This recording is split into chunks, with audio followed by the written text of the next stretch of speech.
everyone in our Women's Net community. Welcome to a chat with our March 2025 grant winners. Today, we're speaking with Britty O'Connor of Flour and Salt Bakery, who's our business-specific grant winner, Alex Clark of The Clean Machine, who is our startup winner, and Kiowa Kavovit of Eco Bandage, who's our Amber Grant winner.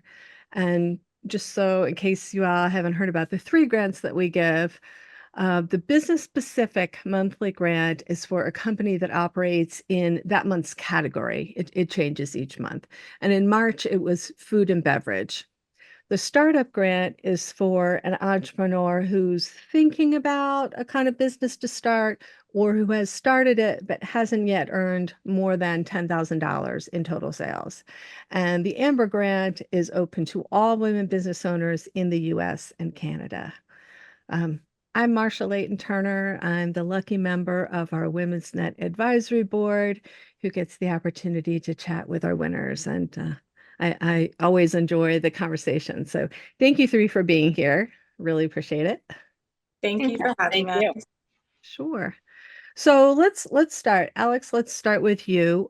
Could you tell everyone a little bit about your company and kind of where the idea came from to start it? Sure. So I am the founder of The Clean Machine. The idea came when I started noticing that there was a need for higher quality work in my area, as opposed to a lot of the cleaning companies that I had been seeing marketed at the time were kind of just like looping people into a contract. And so people were kind of missing out on that personable experience. And it was a constant like struggle speaking to those people about it. So that's where that came from, based out of Houston. Awesome. Great. Thank you. And Brittany, how about you? I started Flour and Salt after I came to kind of a fork in the road. I was a middle and high school English teacher before and moved back to the town where my alma mater, Colgate, is in Hamilton, New York, and did not have any sort of secure job opportunity at the time. And opening a business and running a cafe and bakery specifically had always been kind of a pipe dream. So it felt like the right time. And it just so happened that someone offered me a space for rent during the same week that I got a job offer at a school. And I just decided to take the road less traveled in that case and went for it. And it's worked out. I'm here 10 years later, still kicking. Wow. And I know Hamilton, New York, and it's amazing that you're an important business in that community. So very cool. Yeah. Oh, cool. Yeah. Kyla, how about you? Yeah, so I am the founder or co-founder and CEO of Eco Bandage. We've created Second Skin. It is the world's first liquid bandage, which if you don't know, it's basically a liquid in a bottle that you can brush on and it creates an antiseptic waterproof layer over any burn, laceration, cut, scrape, anything where you want that extra protection. And it's also a great sticker bandage alternative, which makes it much more sustainable than sticker bandages. I think it's over 10 billion that end up in landfills and oceans every single year. So we come in 3 diverse skin tones and then 2 fun colors as well. And we just launched last year after a very long development process that started when I was a little kid. And I'm 18 now, so we just launched with our FDA approval, and we're very proud of where we've kind of come organically. So Women's Net is coming at a perfect time for us as far as growth and everything like that. Amazing, at 18. And where are you based? South Florida. South Florida. Okay, awesome. So for those in our Women's Net community who are, as I said, maybe thinking about starting a business or have started it and are looking for other resources, could each of you just tell me a little bit about some resource or a resource maybe that you found super helpful as you were starting or growing your business? And this time, let's start with you, Brittany. Yeah, one more formal resource that we used was the Small Business Development Center here in New York State. They're dedicated to all of the counties in New York. That was really indispensable when we were first starting. It's a free resource, and they sat down with us and helped us write our business plan and really understand what we anticipated for daily sales versus daily expenses.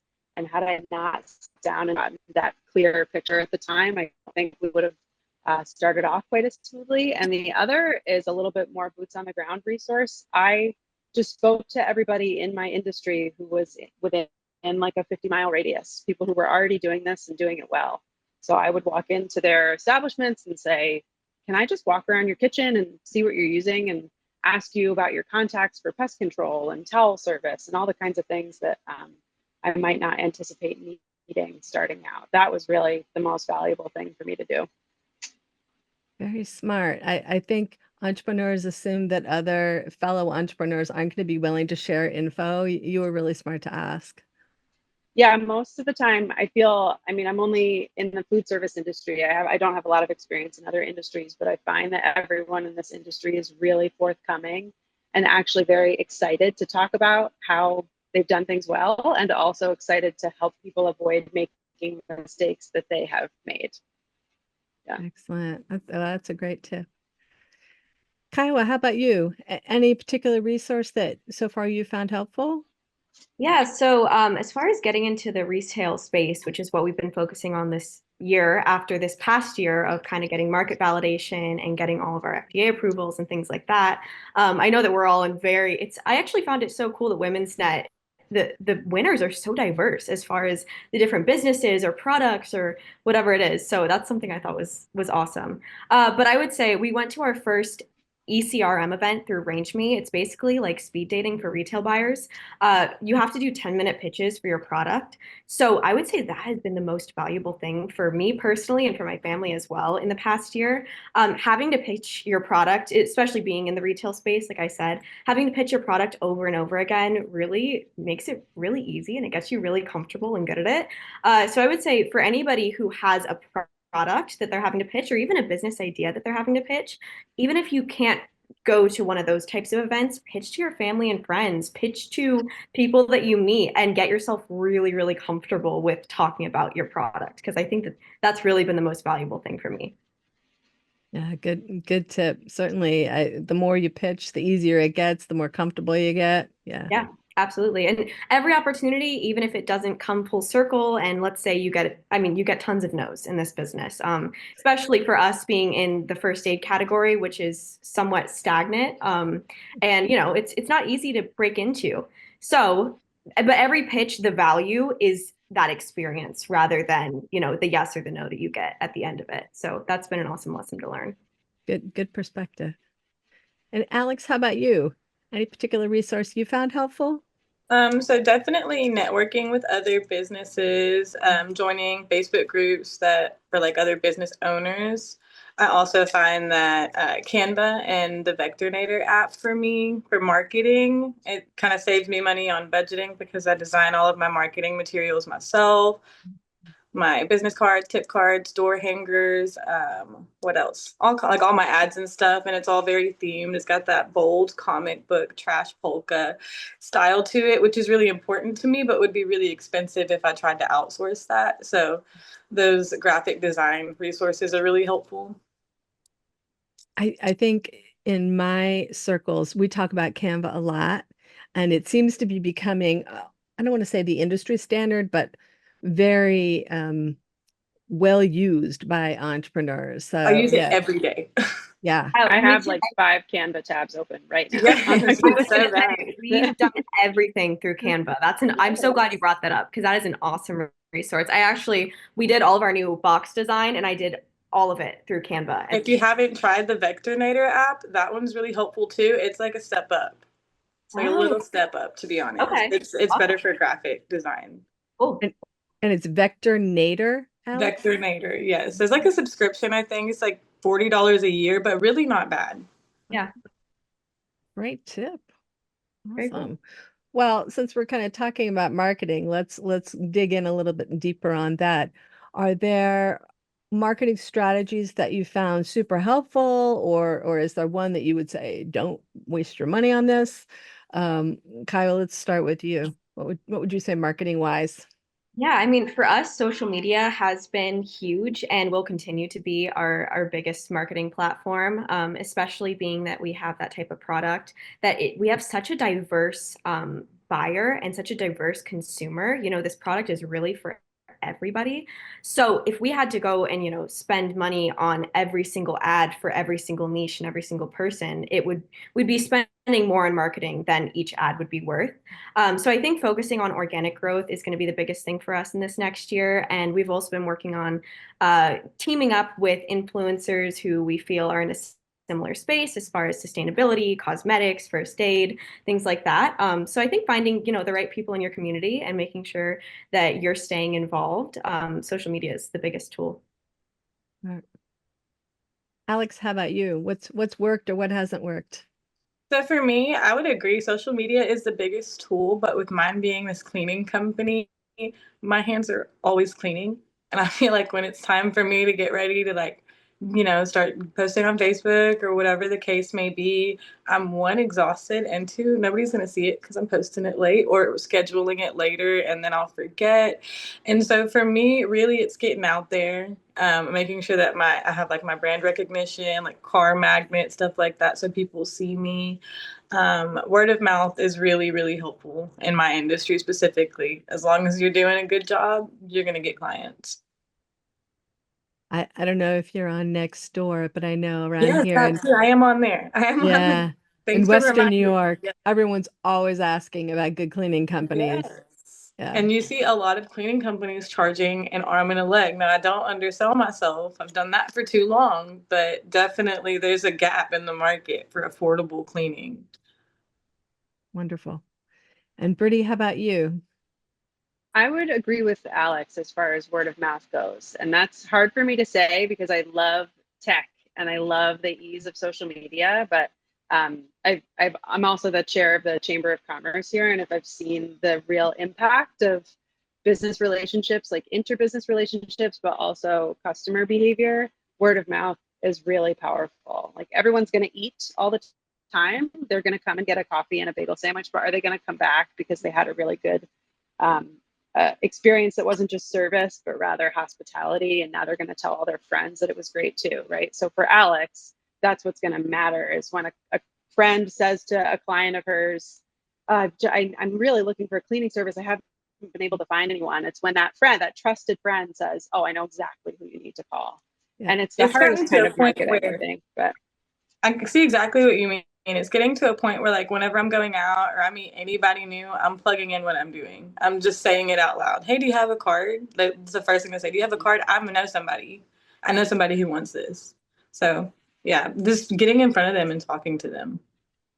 yeah, I'm already thinking about getting Eco Bandage because though I hate know, to I say just it, I burn myself all the time, but I work with a bunch of bakers. So if I now have Eco Bandage, right? And my friend says, oh, I always have this stupid burn cream, but it doesn't do the job. Like now I'm going to say to people, you know what you need to get?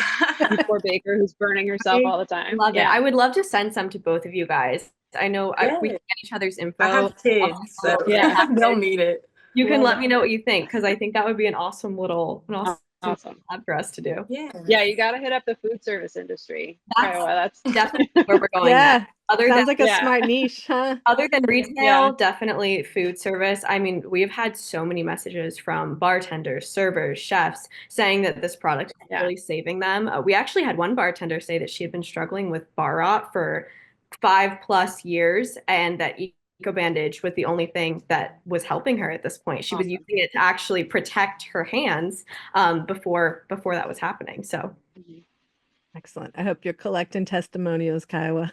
absolutely. That's another huge thing for us. Good. Well, before we wrap it up here, is there anything that the Women's Net community can do? Like, is there one thing that our members could do to support you? And Alex, let's start with you. What would be most useful for you? Honestly, just giving me shout outs, following my social medias, Instagram, Facebook, just getting the word out that I'm in the Houston area. If you have any friends, think of me. Excellent. And are you the Clean Machine on Instagram? Is that the account? Yes. Yes, the Clean Machine. It's like the Clean Machine. Okay. I'll send it. Great. Kiowa, how about you? Is there one thing that the Women's Net community could do that would really help you? I mean, just being here in and of itself has been so beneficial. The grant came at a incredible time for us. We're in the middle of scaling, and all of that is going into our product production. So that's awesome. We're also in the middle of our seed round as far as investments. We have a lot of interest from retail buyers that we can't necessarily scale to or provide for. We basically have more interest than we can provide for, being a family-owned, bootstrapped business at this moment. So I would say anybody that you guys can think of that might be interested in investing within the women's net or outside of it would be awesome. And then following our social medias, it's just Eco Bandage on everything. Checking out our website would be awesome. And yeah, just tell your friends about it. It's a great product. And we would love to, like I said, I would love to send one to all of you guys. So that would be awesome. And you can try it for yourself and let us know what you think. Wonderful. And Britty, how about you? I mean, I think you're doing a lot of it already, right? Just the fact that the three of us are here and having received this grant, I think it's a huge impact. And this sort of advocacy with this interview, this is incredible promotion for us too. And I can tell just by looking at the Amber Grant platform, like you guys invest in the grant recipients over time. It's not a moment that exists in isolation. And then for me, if you know of anyone who's going to Colgate or living in Hamilton, just tell them to come to Flower and Salt.